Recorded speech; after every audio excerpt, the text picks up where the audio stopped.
ಅಧಿಕಾರಿಗಳು ಕೊಟ್ಟಿದ್ದಾರೋ ಲೋಕಾಯುಕ್ತ ಕೊಟ್ಟಿದ್ದಾರೋ ಯಾರು ಕೊಟ್ಟಿದ್ದಾರೆ ನಿಮ್ಗೆ? ಗವರ್ನರ್ ಸಾಹೇಬ್ರೆ,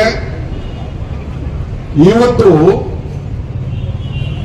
ನಾವು ಕ್ಯಾಬಿನೆಟ್ ನಲ್ಲಿ 4 ಜನ ಮಾಜಿ ಮಂತ್ರಿಗಳು, ಒಬ್ಬ ಮಾಜಿ ಮುಖ್ಯಮಂತ್ರಿ, ಅವರ ಮೇಲೆ ತನಿಖೆಯನ್ನ ಮಾಡಿ ಧೀರವಾದಂತ ಸುಪ್ರೀಂ ಕೋರ್ಟ್ ಅಲ್ಲೂ ಕೂಡ ಆದೇಶ ಕೊಟ್ಟು ತನಿಖೆ ಮಾಡಿ ಇವರು ಕಳಂಕಿತರಾಗಿದ್ದಾರೆ, ಅದಕ್ಕೆ ಅನುಮತಿ ಕೊಡಿ ಅಂತ ಕೇಳಿ ಕಳಿಸಿದ್ರೆ ಯಾರು? ಲೋಕಾಯುಕ್ತವರು, ನಾವೆಲ್ಲ ಕಳಿಸಿರೋದು.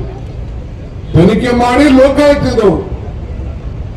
ಅದನ್ನ ಏನು ನೀವು ಶೋಭಾ ಅಂತೀನಿ, ಯಾರು ಜೊಲ್ಲೆ ಅವರು, ನಿರಾಣಿ, ಇವರು ಜನಾರ್ದನ್ ರೆಡ್ಡಿ, ಮತ್ತೆ ಜನತಾದಳದ ಅಗ್ರಗಣ್ಯ ನಾಯಕ